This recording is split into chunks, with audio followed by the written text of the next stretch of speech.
Bismillahirrahmanirrahim. Assalamualaikum warahmatullahi wabarakatuh. Teman-teman, untuk materi berikutnya tentang kajian Al-Quran dan Hadis dengan menggunakan teknologi atau berbasis teknologi, kita akan melihat sebuah situs yang sangat berguna gitu bagi kita yang concern untuk mengkaji Al-Quran dan Hadis. Ini khususnya Al-Quran sih ya.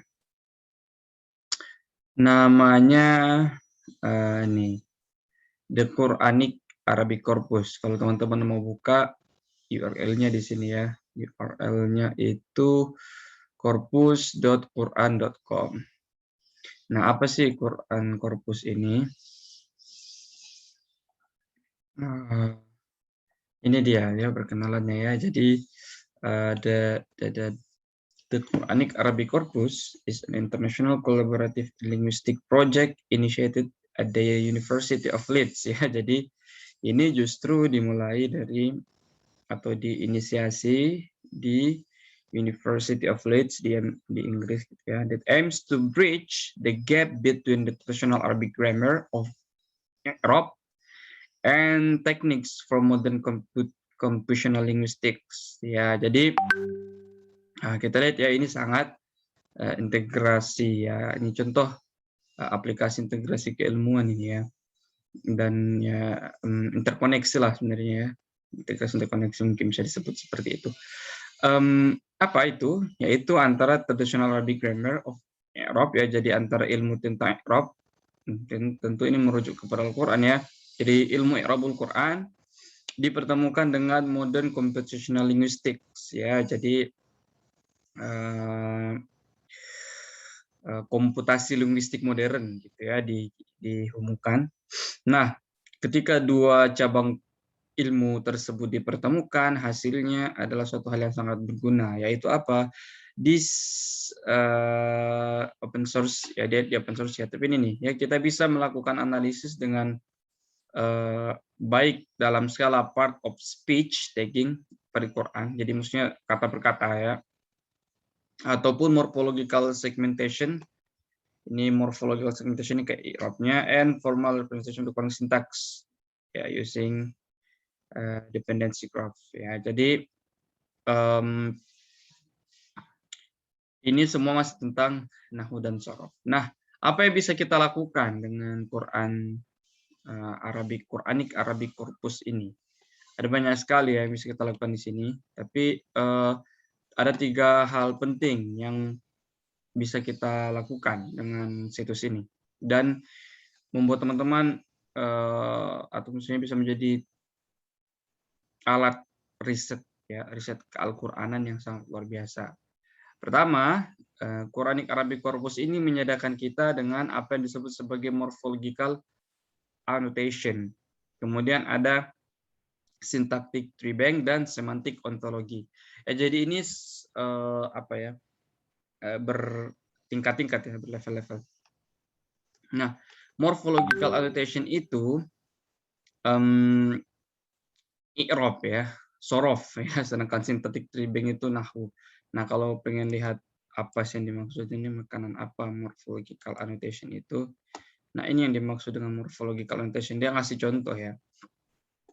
Jadi ini adalah annotated linguistic resource which show the Arabic grammar, ya, nahwu, syntax, and morphology, dan the shorof ya, of the Holy Quran. Nah, yang kita lakukan adalah klik on the Arabic word below to see details of the word's grammar or to suggest a correction. Jadi kita bisa ubah ya, karena ini open source. Tapi nanti kalau kita misalnya mengusulkan ini salah nih, nanti mereka akan lihat dulu apakah usulan kita itu benar. Contohnya ini nih, ada kasih contoh ya. Bismillah. Nah, kalau kita lihat Bismillahirrahmanirrahim ini di i'rab sama dia. Tuh, kalau kita klik nanti akan muncul detailnya. Nah, ini dia kasih detail ya. The first word of the first ya. Jadi kata pertama dalam ayat pertama ini, ayat 1 surah 1 is divided into 2 morphological segments ya. Jadi ada 2 bagian i'rab gitu ya. A preposition and a noun, yaitu proposisi dan noun. Nah, ini bahasa Inggrisnya proposisi and noun, tapi bahasa Arabnya ini jar majrur gitu ya. The prefix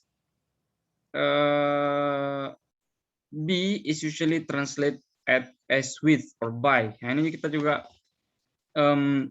ini ya, apa namanya, sekalian belajar bahasa Inggris kan, maksudnya be itu ya, be yang ini tuh apa sih ininya, apa bahasa Inggrisnya kita translate kan. Bisa with, kita juga kan dengan ya, at or by, bisa juga demi ya.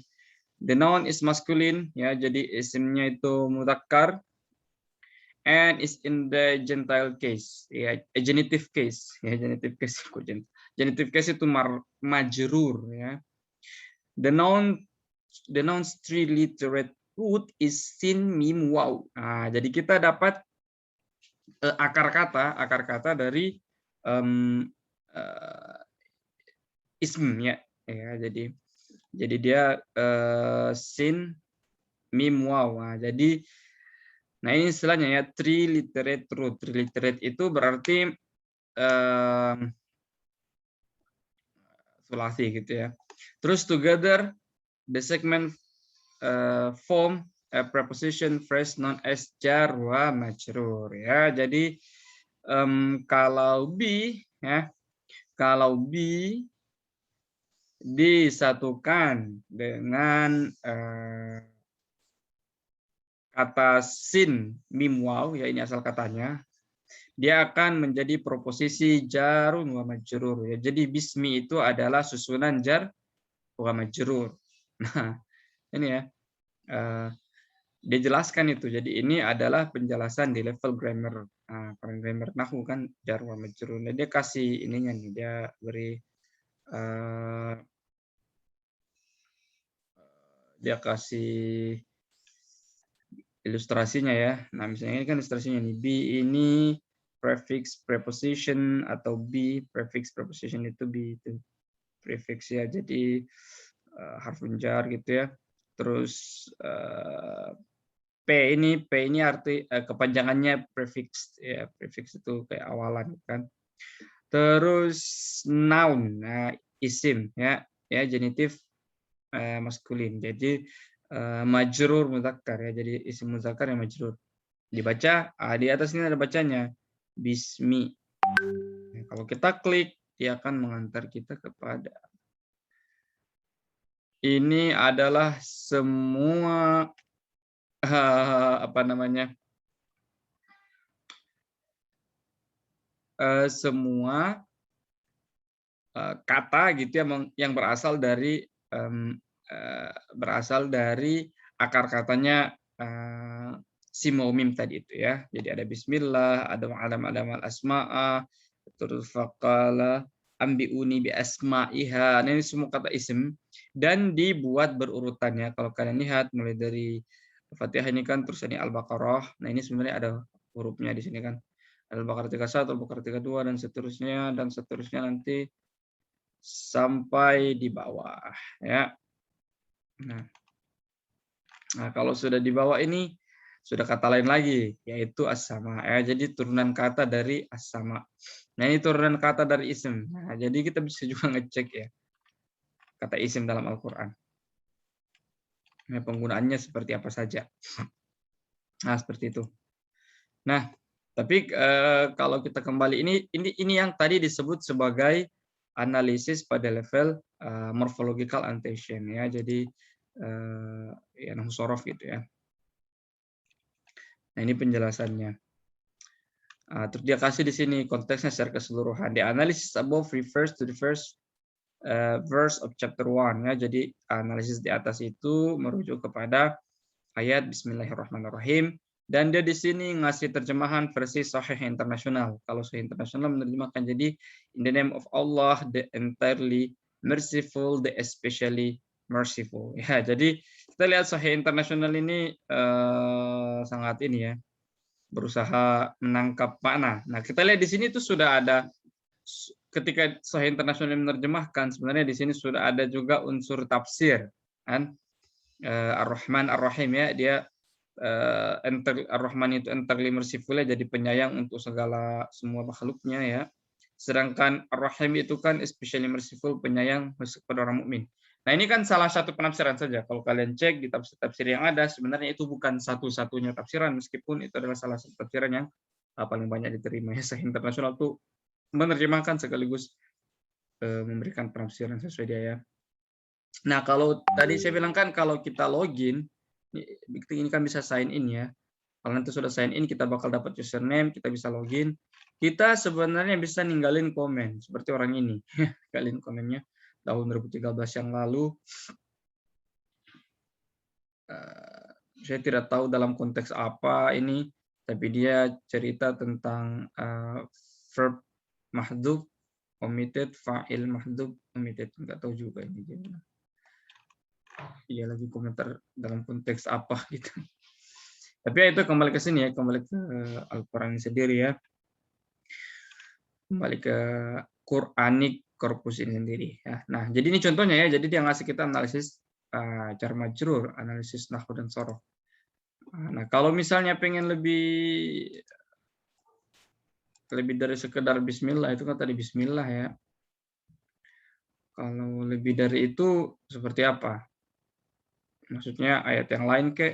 Nah, ya, maka kita bisa cari, silakan aja. Kita pilih random aja, misalnya Ibrahim ayat berapa anggo. Nah, di sini misalnya dia ngasih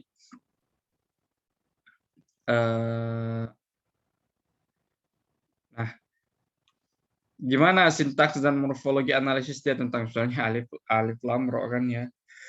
Dia bilang alif lam ra ini adalah Quranic initials ya, jadi inisial yang dibikin oleh Quran. Apa istilah bahasa Arabnya ini ya, huruful muqatta'ah. Nah, jadi tadi saya lupa menyampaikan ya. Jadi rujukan utama korpus Quranik ini salah satunya kalau dalam tafsir itu dia merujuk kepada Ibnu Katsir ya. Jadi pemikirannya kalau dari segi penafsirannya itu akan banyak merujuk kepada Ibnu Katsir. Nah, ya jadi maksudnya mereka memaknai huruful muqatta'ah itu akan kurang lebih atau dekat-dekat dengan pemaknaan yang diberikan oleh tafsir Ibnu Katsir. Ini dia kasih penjelasan misalnya kan ya, verse 1 of chapter 14 ya, jadi ayat 1 Ibrahim tadi alif lam ra. These are sequences of letters that occur at the start of certain chapters in the Quran. Jadi ini huruf-huruf yang muncul di awal-awal surat dalam Al-Quran. In Arabic, these are known as the disconnected or shortened letter. Ya, huruful muqatta'ah itu disconnected letter. Jadi ini dia kasih ya. Itu contohnya. Tapi gimana kalau yang lebih kompleks gitu ya, tidak sekedar kalau huruful muqatta'ah kan memang ya begitulah. Nah, misalnya ini kan ini idhofah nih. Nah, Robihim ya, misalnya kan ya. The 12th word of the verse. Jadi dia menghitungnya kata keberapa dari ayat berapa ya. Jadi ayat ini tuh kata ini adalah kata ke-12 dari ayat 1 ya, is divided into two morphological segments, a noun and a possessive pronoun. Ya, jadi ada noun dan possessive pronoun. Noun itu isim, possessive pronoun itu adalah kata ganti kepemilikan. The noun is masculine and is in the genitive case majrur ya.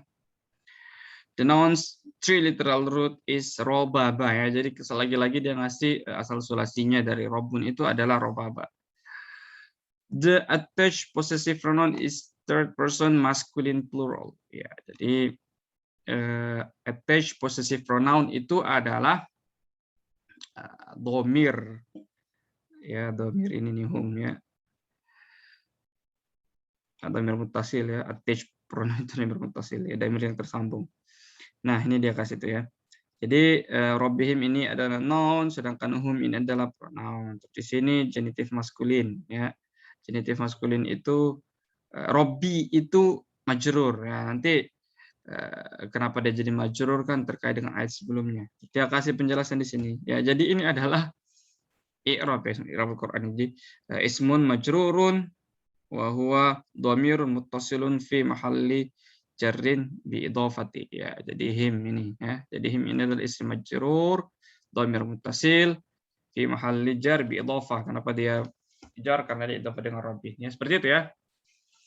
Ya, jadi ini analisis yang sederhana ya kalau ditanya i'rabnya apa, itu langsung cek di sini untuk memastikan gitu ya kalau kalian kurang yakin dengan i'rabnya. Nah, tapi bukan hanya itu level analisis. Tadi saya katakan bahwa Quranic Arabic Corpus ini menyediakan level analisis yang lumayan berguna gitu ya. Lumayan sih sangat berguna. Ada juga yang disebut sebagai analisis synthetic tree bank. Ya, jadi synthetic tree bank. Synthetic tree bank itu seperti ini ya. Jadi dia mengaitkan tree bank itu kan kayak cabang ya, bercabang-cabangan. Nah, dia ngasih ini bismillahirrahmanirrahim ya. Jadi tadi kan per kata gitu ya. Bismi robbihim dan seterusnya. Nah, ini kalau digabungkan jadi seperti apa? Kaitan antara satu kata dengan kata yang lain dalam satu ayat. Makanya ini kan dia langsung sepenuhnya nih bismillahirrahmanirrahim. Nah, di sini kita lihat contohnya ya. Ini sudah berkata, ini tadi kan ini apa? Tabel detailnya kan ya. Bismillah itu prefix preposition ya tadi be, terus nun itu adalah genitive masculine noun. Dalam tanda genitive masculine noun itu adalah isim mudzakkar majrur. Jadi dia isim mudzakkar masculine itu isim mudzakkar tuh genitive itu majrur. Nah, kalau digabung dia adalah gabungan jar wa majrur. Nah, Allah ini PN. Apa PN itu? PN itu adalah proper noun, ya proper noun. Jadi proper noun itu berarti nggak ada ininya, nggak ada pecahannya, ya. Itu nama gitu ya, itu proper name. Jadi ya sekali lagi saya katakan tadi, misalnya kan kalau para mufassir ditanya misalnya Allah itu asal katanya apa? Nah itu kan macam-macam gitu ya. Ada yang mengatakan itu ghairu mushtaq gitu kan, ya begitulah itu nggak ada itu adalah proper name gitu ya, nama. Nah, kalau kita lihat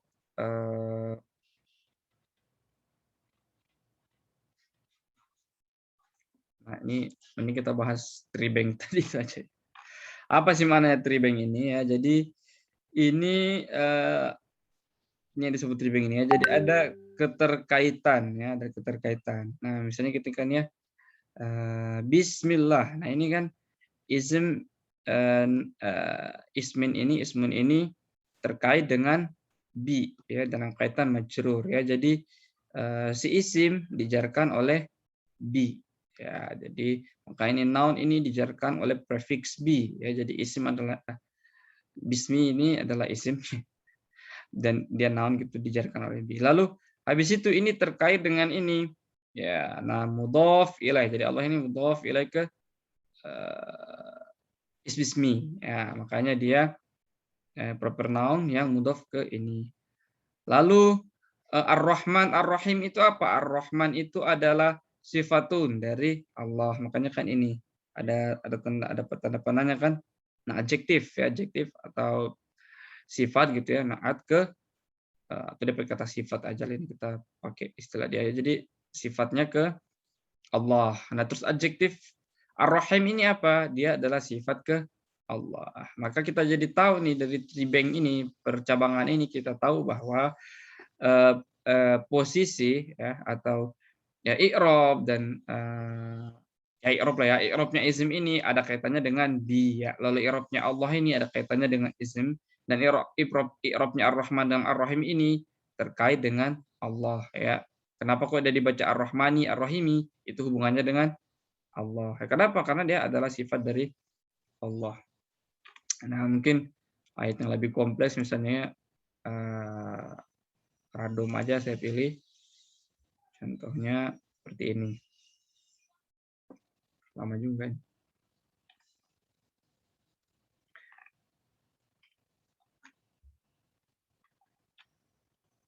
Nah, ini sudah muncul ya.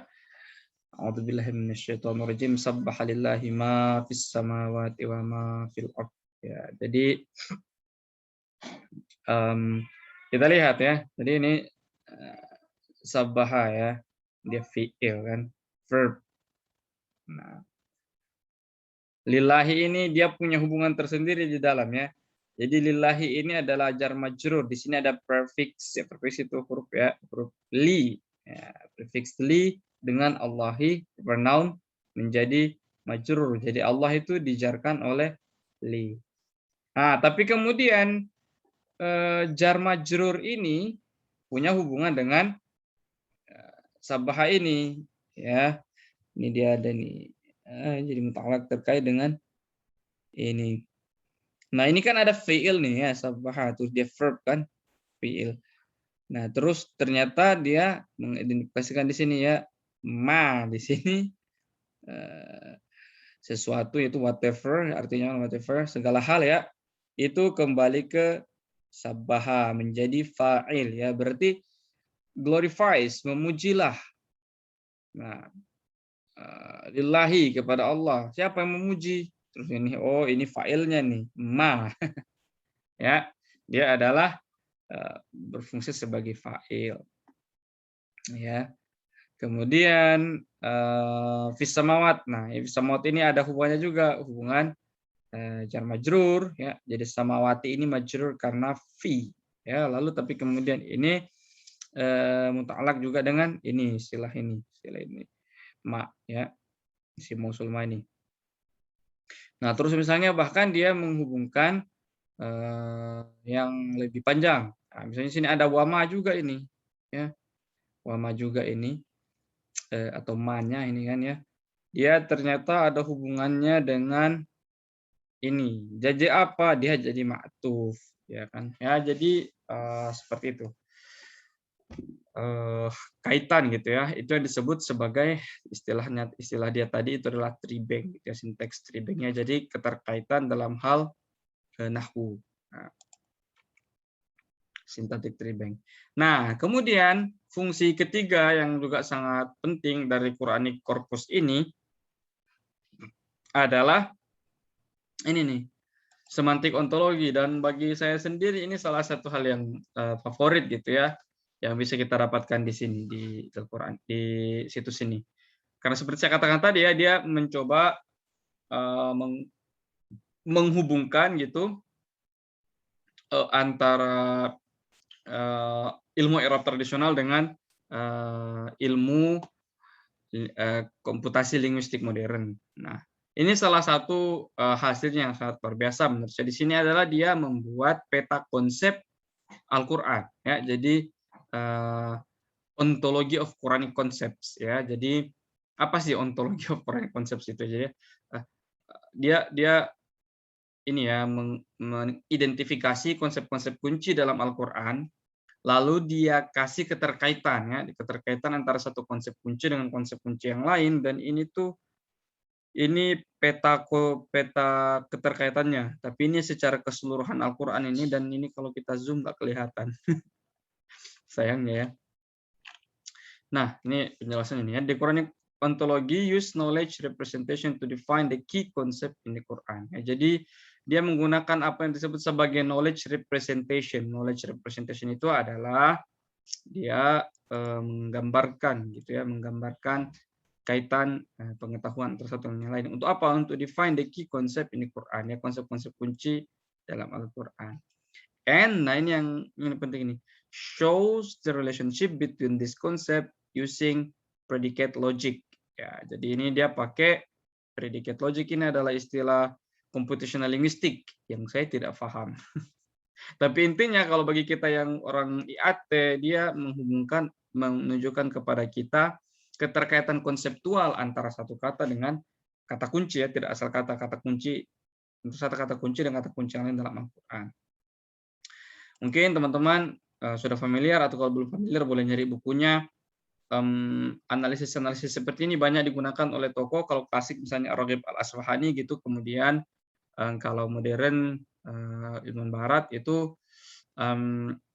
Toshiko Izutsu ya. Kemudian kalau yang muslim modern salah satunya adalah Naqib al-Atas. Nah, di karya-karya mereka itu mereka banyak berangkat dari identifikasi konsep kunci, melihat keterkaitannya, dan kemudian memunculkan Quranic Western Chaung ya atau fi Al-Quran berdasarkan kata kunci itu. Nah, tapi kalau si Quranic Corpus ini sudah saya katakan tadi ya, dasarnya tentu adalah hadis, kemudian tafsir, Ibnu Katsir. Jadi kata dia mereka sudah mengidentifikasi 300-an konsep ya dan 350 kaitan konseptual.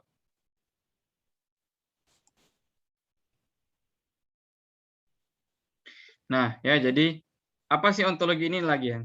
As well as listing the major concept in the Quran, ya mereka membuat daftar gitu konsep-konsep kunci dalam Al-Quran.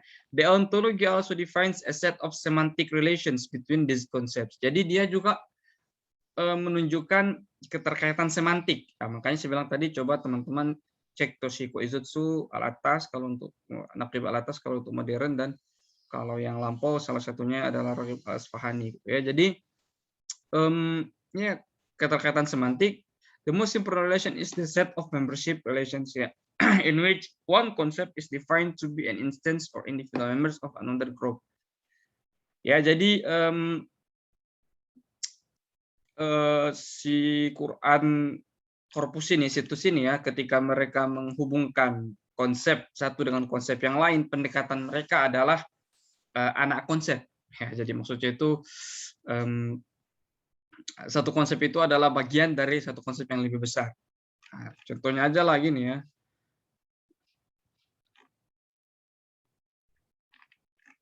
Nah, jadi kita baca, kita lihat ini ya. Jadi misalnya nih ya, misalnya Satan is a jinn. In the ontology word represent the knowledge that contained in the Quran that individual known as Satan belongs to the set of sentient creations named the jinn. Ya, jadi misalnya mereka kan baca dalam Quran itu setan itu adalah jin, ya, bagian dari jin, maka dari sini digambarkan kemudian dalam peta konseptualnya ini adalah bahwa satan itu adalah sebuah makhluk individu ya, atau satu makhluk yang belong to the sentient creations named the jin ya. Jadi setan itu adalah bagian dari jin, kelas jin ya. Jadi genusnya jin. Setan itu jadi semacam spesies ya. Nah, misalnya ini contohnya adalah astronomical bodies gitu ya. Jadi dalam Al-Qur'an itu Al-Qur'an banyak menyebut tentang mafis sama ya.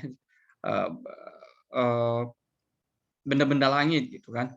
Nah, benda-benda langit kemudian ini adalah konsep utamanya ya. Nah, konsep turunan dari benda langit misalnya bulan, bukan langit, benda angkasa gitu ya. Bulan, planet bumi, matahari, bintang-bintang, bintang Sirius, dan konstelasi-konstelasi ya, buruj. Nah, ini contohnya ya. Berarti kalau misalnya tadi si setan itu, nah langsung klik aja gitu nih, berkelihatan maksudnya apa. Nah ini ya, jadi ini yang saya bilang tadi, dia adalah turunan gitu ya. Contoh setan itu ya, konsep setan dalam Al-Quran. Kalau mau menulis konsep setan dalam Al-Quran, kalian cek kata setan di sini dalam secara untuk melihat ontologi konseptualnya kan. Nah, dia kasih penjelasan di sini. Meskipun penjelasannya lumayan ini ya, singkat lah ya. Satan atau syaitan is the devil in Islamic theology and is a jinn. Ya, jadi setan bagian dari jin, also known as iblis. This concept is part of the following classification of the ontology. Ya, jadi kalau misalnya dilihat dari posisi ontologisnya, maka ini saling ini tingkatan ontologisnya ya. Pertama ada yang namanya living creation ya, jadi ciptaan Allah yang hidup. Kemudian di antara ciptaan Allah hidup itu ada yang disebut sebagai sentient creation ya, yang berakal. Nah, kemudian di antara ciptaan berakal itu ada disebut sebagai al-jin atau jin. Nah, di antara jin itu yang disebut sebagai syaitan ya. Jadi kita bisa lihat di sini kan ya, posisi ontologisnya. Terus dia kasih tahu tuh ayat yang mengandung kata ini ya, Satan is referred to the first ini ya di surat Yasin. Alam a'had ilaikum ya bani Adam alla ta'budus syaitana innahu lakum aduwwum mubin. Terus dia kasih artian ini ya. Did I not enjoin upon you? Apakah aku tidak melarangmu, O children of Adam? Atau memperingatkanmu, wahai anak Adam, that you not worship Satan. Jangan menyembah setan. For, atau karena indeed he is to you a clear enemy. Jadi setan itu adalah musuh yang nyata. Nah, kemudian dia di sini ngasih apa namanya itu, peta konseptual yang saya bilang tadi ya. The map below show the part of the visual ontology of this concept. You can click on the other concept in map for related information ya. Jadi kalau kita lihat posisi konseptualnya setan, kata-kata syaiton itu atau konsep syaiton dalam Al-Quran itu ada dua konsep yang secara langsung berhubungan, yaitu konsep jin dan iblis.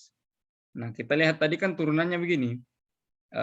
Jin itu adalah salah satu jenis makhluk hidup berakal yang diciptakan oleh Tuhan. Di antara jin itu ada setan, dan kemudian di bawah setan disebut iblis. Nah, kita cek apa kalau iblis itu apa sendiri. Nah, oh ternyata iblis itu hanyalah another name for Satan, nama lain dari setan. Nah, merupakan jin. Wa itu qala malaikat isjudu li Adam fasjadu illa iblis aba wastakbara kana minal kafirin. Dia kasih konsep ini. Nah, ini sudah putus ini, tidak ada lagi konsep turunannya iblis nih ya. Tapi dia adalah turunan dari setan turun dari jin. Kalau jin ini kita klik, dia ngasih ya kategori lainnya. Terus kita klik lagi ke sentient creation, makhluk Allah yang memiliki akal. Nah, ternyata dia adalah bagian dari apa namanya? Ini makhluk ya, makhluk yang berakal itu ada malaikat, terus ada jin, terus ada yang disebut beast of the earth. Nah, apa ini misalnya dabbah ini ya. Dabbatul ard ya, the nature of the beast ya, jadi kan apa sih dabbatul ard ini, dia kasih konsepnya. Nah, ini yang saya bilang tadi saya tidak paham nih ya. Jadi dia kasih predicate logic nih ya. Predicate logic jadi instance, basic question, sentence question. Jadi ini knowledge base-nya saya nggak paham. Nah, ini kalau menariknya ini kalau dia minta dia nggak ngasih penjelasan yang lebih elaborate gitu ya, tapi dia ngasih kita link Wikipedia ya. Jadi ya sudahlah, teman-teman bisa cek di tafsir misalnya, kalau Wikipedia dianggap kurang memadai. Ya, baiklah. Ini 3 tingkatan analisis yang bisa kita gunakan dengan menggunakan situs Quranic Corpus ini. Ada analisis ontologi, tadi ada analisis nahwu dan sorof. Teman-teman kalau ingin meneliti Al-Qur'an ya dengan pendekatan semantik, ayat situs ini akan sangat membantu ya, akan sangat membantu. Karena di situ ada tadi robnya, ada keterkaitan satu dengan lain dalam penjelasan nahwu gitu ya, misalnya yang tadi tribeng itu loh ya. Kemudian ada keterkaitan konseptual ya. Jadi situs ini sebenarnya itu menunjukkan kepada kita bahwa ya Al-Qur'an itu ya saling terkait semua gitu ya. Tadi dia, nah ini kan ya, dalam satu kata itu ada keterkaitan gitu ya. Kemudian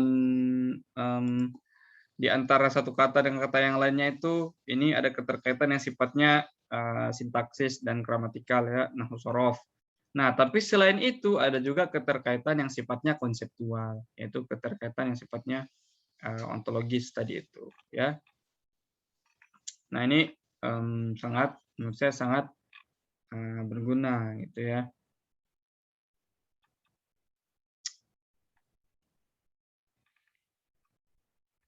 Nah, baiklah, demikian. Semoga ini berguna.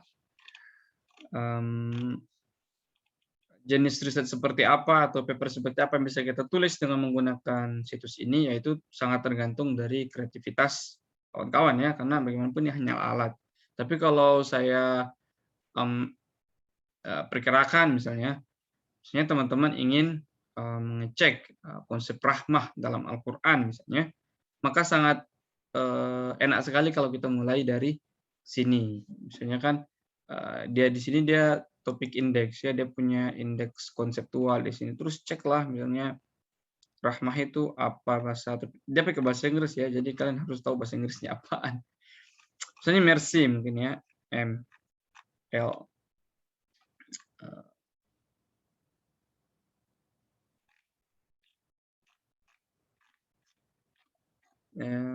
Nggak ada nih ya, kalian harus cek bahasa Inggrisnya ya, tapi ya begitulah ya. Jadi talking ya, raja dalam Al-Quran juga itu ya, kekuasaan dalam Al-Quran. Jadi human itu ada yang jadi raja, ada yang jadi manusia itu, misalnya ini ya, manusia dalam Al-Quran kan. Kalau kita lihat keterkaitan konseptual manusia dalam Al-Quran, sebenarnya manusia dalam Al-Quran itu disebutkan dalam konteks apa saja sih? Nah, pertama manusia dalam Al-Quran itu banyak sekali ternyata kan kaitan konseptualnya tuh. Kesini-sini tuh apaannya. Jadi manusia dalam Al-Quran itu disebut dalam konteks anak Adam, disebut dalam konteks bahwa sebagai niat mereka menjadi raja. Penyebutan manusia dalam Al-Quran juga itu ada hubungannya dengan penyebutan tokoh-tokoh yang sifatnya historis ya. Kemudian misalnya Haman, Zulkarnain dan seterusnya.